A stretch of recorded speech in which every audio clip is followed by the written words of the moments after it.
types of arguments. Let us first understand the type of arguments provided by Python in details. ठीक है, consider the example given as under. अब हम arguments के बारे में पढ़ेंगे, कितनी आर्ग्यूमेंट्स होती हैं. हमने एक फंक्शन डिफाइन किया f1 नाम का और उसमें हमने दो पैरामीटर्स दे दिए. Okay, these are the parameters, right.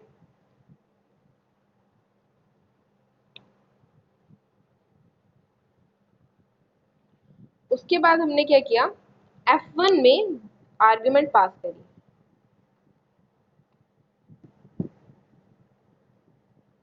Okay, here x y are formal arguments which whereas 20 30 are actual arguments. On the basis of example we have discussed so far only four type of actual arguments allowed in Python.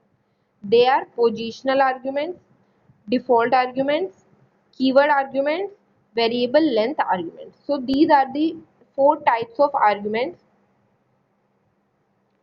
which works in Python. अगर कोई आपसे पूछेगा कितनी तरीके की arguments होती हैं या कितनी तरीके की आर्ग्यूमेंट्स आप वर्क करते हो पाइथन के अंदर, तो आपको इन्हीं चारों के बारे में बताना है. So first is positional argument. Positional arguments are arguments pass to a function in correct positional order. हम इसमें क्या करेंगे, करेक्ट पोजिशनल ऑर्डर में आर्ग्यूमेंट पास करते हैं. सबसे पहले क्या किया, डिफाइन किया एक फंक्शन को.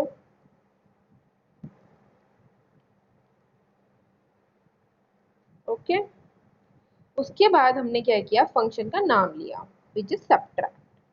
उसके बाद हमने एक पैरामीटर्स पास किए दो, ए बी, एंड प्रिंट कर दिया a माइनस बी. यानी इस फंक्शन के अंदर सब्ट्रैक्शन जो है वो हो रहा है और जो हमने प्रिंट कर दिया a माइनस बी करके. जब आप इसे कॉल करोगे तब पोजीशन का ध्यान रखना है, जो कि मैंने आपको इससे पहले भी बताया है. ए के लिए 100 और बी के लिए 200. जिस पोजीशन में है यानी जिस क्रम में वो है उसी पोजीशन में आपको आर्ग्यूमेंट पास करनी है. अगर आप 100 पहले पास करोगे तो बी की वैल्यू बड़ी हो जाएगी, रिजल्ट माइनस में आएगा, राइट. अगर आप 200 पहले पास करते हो और 100 बाद में पास करते हो तो जो इनका सब्ट्रैक्शन या डिफरेंस जो आएगा वो 100 आएगा और जो कि प्लस में आएगा क्योंकि ए की वैल्यू जो है वो बड़ी है. As shown in the above program, the number and position of argument must be matched, right. जो नंबर ऑफ आर्ग्यूमेंट है, वैसे बच्चों आप ट्राई करना जो नंबर ऑफ आर्ग्यूमेंट और नंबर ऑफ पोजीशंस आप ले रहे हो वो मैच करें. यानी दो पे वर्क कर रहे हो तो दो आर्ग्यूमेंट पास करो, ठीक है. If we change their order, then the result will be changed. If we change the number of argument passed, it shall result an error. अगर आप यहाँ पे ऑर्डर चेंज कर रहे हो तो रिजल्ट चेंज हो रहा है, और अगर नंबर ऑफ आर्ग्यूमेंट आप अलग दे रहे हो, जैसे आपने पैरामीटर्स दो दिए, आर्ग्यूमेंट आपने एक दे दी, या पैरामीटर्स आपने एक दिया आर्ग्यूमेंट दो दी, तो एरर शो होगा. ओके, ये चीज ध्यान रखना. ये थी positional argument. Next is default arguments. A default argument is an argument that assume a default value if a value is not provided in the function call for that argument. तो ये क्या करता है, डिफॉल्ट वैल्यू उठा लेगा अगर जब आपने फंक्शन कॉल किया और आर्ग्यूमेंट पास नहीं की. Sometime we can provide default value for a positional argument. कभी कभी हम डिफॉल्ट वैल्यू को पास कर देते हैं पोजिशनल आर्ग्यूमेंट के लिए. तो अभी यहाँ पे देखो, तो यहाँ पे एक फंक्शन बनाया हमने ग्रीट मैसेज. उसमें नेम ले लिया, एक वेरिएबल नेम लिया, उसमें हमने गीतू इनपुट करा दी स्ट्रिंग. उसके बाद हमने प्रिंट कर दिया हेलो नेम गुड मॉर्निंग, ठीक है. अब हमने क्या किया, हमने यहाँ पे फंक्शन को कॉल किया और हमने एज अ पैरामीटर पास कर दिया विनय. हमने यहाँ पे डिफॉल्ट आर्ग्यूमेंट दे रखी है नेम के लिए गीतू, पर हमने उसके बाद भी क्या किया, यहाँ पे आर्ग्यूमेंट पास कर दी विनय। अगर आपने डिफॉल्ट आर्ग्यूमेंट भी दे रखी है और आप वैल्यू भी पास कर रहे हो, तो जो आप वैल्यू पास कर रहे हो ना, वो वाली वैल्यू को प्रायोरिटी मिलेगी। मैंने आपको बताया था जो लास्ट लाइन में अपडेट होगा वो अपडेट वैलिड होता है फर्स्ट लाइन के अकॉर्डिंगली, ठीक है। तो अब यहाँ पे विनय एज अ नेम ट्रीट हो रहा है, पर यहाँ पे देखो कोई आर्ग्यूमेंट पास नहीं की, राइट। सेकंड वाले जब हम कॉल कर रहे हैं फंक्शन को, नो आर्ग्यूमेंट इज पास्ड, तो यहाँ पे उसने डिफॉल्ट वैल्यू ले ली विच इज गीतू, यानी हेलो गीतू गुड मॉर्निंग। तो ये आपकी डिफॉल्ट आर्ग्यूमेंट है। we are not passing any name, then only default value will be considered। अगर आपने कोई भी नेम पास नहीं किया तो डिफॉल्ट वैल्यू कंसिडर हो गई। we must remember that if we are passing default arguments to a function, then we should not take non default arguments।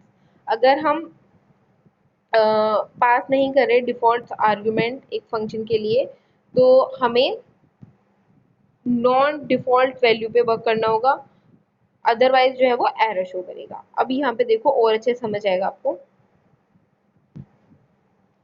एक फंक्शन डिफाइन करा ग्रीट मैसेज नाम का, उसमें नेम वेरिएबल में गीतू ले लिया और मैसेज में गुड मॉर्निंग ले लिया और प्रिंट कर दिया हेलो नेम गुड मॉर्निंग, ठीक है।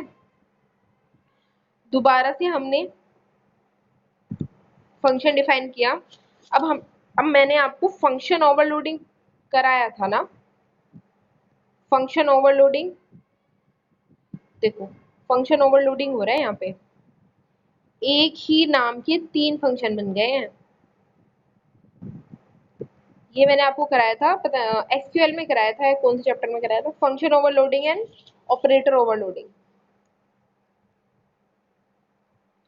ठीक है। पर जो है ना देखो यहाँ पे इनके पैरामीटर्स आर डिफरेंट, तो इसलिए क्या होगा, इंटरप्रेटर इन्हें with the help of argument distinguish कर लेगा, ठीक है।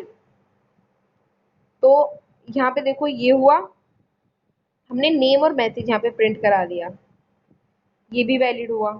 अब यहाँ पे देखो क्या करा हमने, नेम लिया एबीसी और मैसेज, तो ये जो है, ये जो थर्ड वाला जो हमने फंक्शन डिफाइन करा ग्रीट नाम का, ये इनवैलिड हो जाएगा, क्योंकि यहाँ पे उसने वैल्यू कोई पास नहीं की मैसेज के लिए।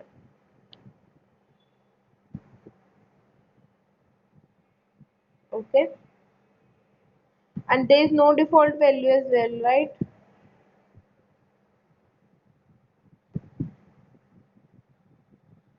Next is keyword argument. If there is a function with many parameters and we want to specify only some of them in function call, then value for such parameter can be provided by using their name instead of the position। जब हमें function पे work करना हो उनके parameters के साथ, और हम चाहते हैं वो स्पेसिफाई करें फंक्शन कॉल पे, ओके, पैरामीटर के अकॉर्डिंगली, ना कि उनकी पोजीशन के अकॉर्डिंगली, तब उन्हें कीवर्ड आर्गुमेंट और नेम्ड आर्गुमेंट कहते हैं। Thus using keyword argument we can pass argument values by keyword. तो जो कीवर्ड आर्गुमेंट्स होती हैं वो पास होती है कीवर्ड से, ठीक है। इसके एग्जांपल समझो।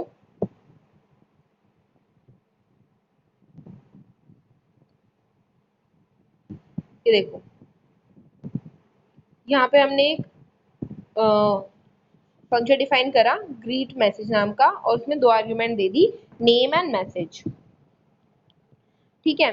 उसके बाद हमने प्रिंट कर दिया हेलो नेम एंड मैसेज।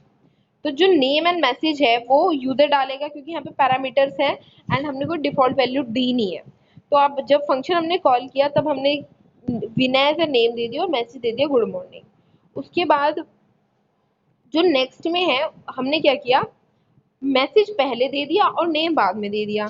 तो क्या है, हमारा आउटपुट रिफ्लेक्ट हुआ? नहीं, क्योंकि ये वर्क कर रहा है कीवर्ड पे, कीवर्ड पे यानी एज एन आर्ग्यूमेंट। जैसे नेम है तो नेम को नेम की जगह ही वो पुट कर रहा है, और मैसेज है तो मैसेज की जगह ही पुट कर रहा है। ओके, तो ये जो है आपके आउटपुट को रिफ्लेक्ट नहीं करेगा, Here the order of argument is not important but the number of argument must be matched. तो जो order of argument है वो कीवर्ड आर्गुमेंट में मैटर नहीं करता, पर उतनी ही आर्गुमेंट उतनी पैरामीटर्स होनी चाहिए, right? We can use both positional and keyword arguments simultaneously, but first we have to take positional argument and then the keyword argument, otherwise it will generate a syntax error as shown in the screenshot as follows. तो अगर हमने वो match नहीं किया तो वो syntax error show करेगा, okay? सो यहाँ पे देखो उसने क्या किया, नेम जो यहाँ पे मैसेज लिया वो जो है उसके आगे मैसेज नहीं लिखा, तो कीवर्ड का यूज नहीं हुआ, राइट? कीवर्ड का यूज नहीं हुआ तो इस वजह से यहाँ पे वो इनवैलिड शो हो रहा है. So keyword argument are the named argument with assigned values being in the call statement, right? So ये आपकी keyword arguments थी and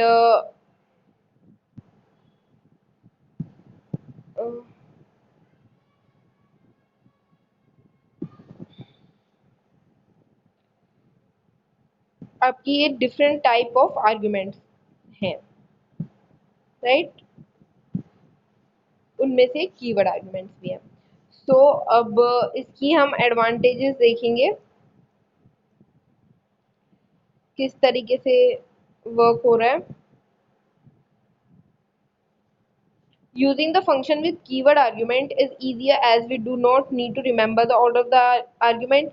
ये बहुत easy होता है क्योंकि हमें remember याद नहीं रखना पड़ता order of argument. We can specify values of only those parameter which you want to, as the parameter we have default arguments values. So हमें सिर्फ उन पैरामीटर्स की वैल्यूज देनी है जिनको हम चाहते हैं और के पास डिफॉल्ट आर्ग्यूमेंट हो सकते हैं.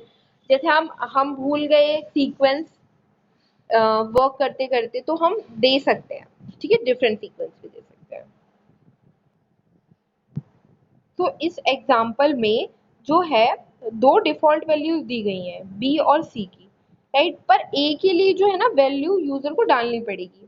तो अब इसमें देखो किस किस तरह ये वर्क कर सकता है, राइट? जैसे फंक्शन का नाम हमने फन लिया था, फन 3 देगा तो बी और सी की वैल्यू तो डिफॉल्ट उठा ली, तीनों की वैल्यू अपडेट की तो तीनों की वैल्यू वो प्रिंट कर देगा.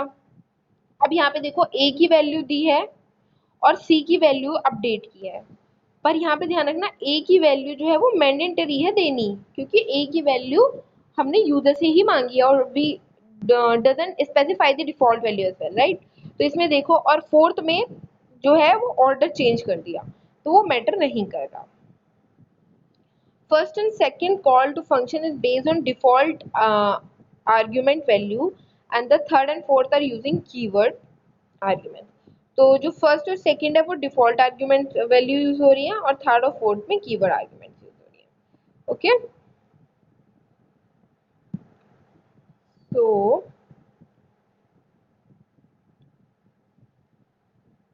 in the first uses value 3 is passed to A, B and C work with default values. In the second call all the three parameters get values in function call statement.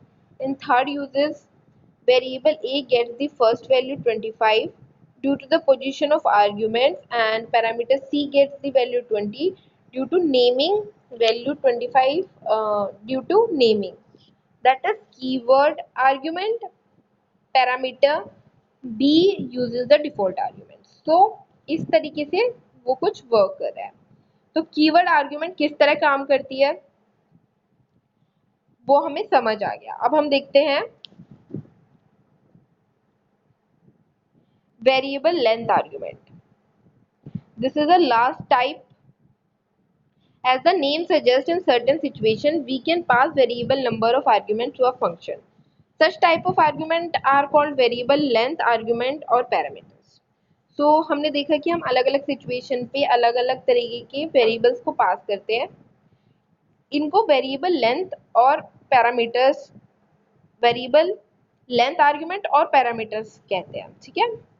Variable length argument are declared with asterisk symbol in Python. ये याद रखना variable length argument asterisk symbol के साथ work करेंगी, ठीक है। जैसे यहाँ पे डिफाइंड f1 एस्ट्रिक n है, the asterisk character has to precede a variable identifier in the parameter list. तो ये जो है पहले आना चाहिए, किसी भी वेरिएबल से पहले प्रीसीड। अभी देखते हैं इससे एग्जांपल तो और अच्छे समझ आएगा। ये देखो, डिफाइन सम n।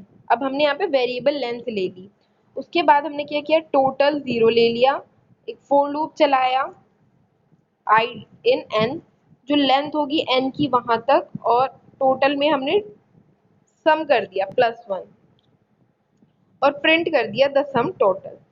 तो अब क्या होगा ना, इसकी जो लेंथ है वो चेंज होती रहेगी, ठीक है। We can call this function by passing any number of argument including 0 number. Initially all these values are represented in the form of a tuple. अब यहाँ पे देखो, हमने फंक्शन को 4 तरीके से कॉल किया है। हमने कोई आर्ग्यूमेंट नहीं दी तो वो 0 प्रिंट कर रहा है, हमने 20 दिया तो वो 20 प्रिंट कर रहा है, हमने 20 30 दिया तो वो 50 प्रिंट कर रहा है, हमने 4 डिफरेंट एलिमेंट दिए तो वो 100 प्रिंट कर रहा है। तो जो लेंथ है ना वो वेरी कर रही है, तो ये होती है वेरिएबल लेंथ आर्ग्यूमेंट। जब आपको नहीं पता कि यूजर कितने एलिमेंट्स को पास कर सकता है एज एन आर्ग्यूमेंट, तब आप इसे यूज करेंगे। तो ये आपके टाइप्स ऑफ आर्ग्यूमेंट है। अब आपका होमवर्क है, प्रिपेयर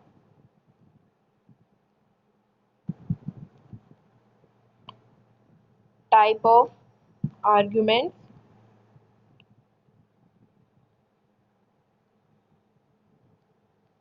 विद एग्जांपल, राइट। आपको टाइप ऑफ आर्ग्यूमेंट पे नोट्स बनाने हैं और एग्जांपल भी लिखने हैं, अलग अलग करके उनकी डेफिनेशन लिखना, फिर एग्जांपल लिखना।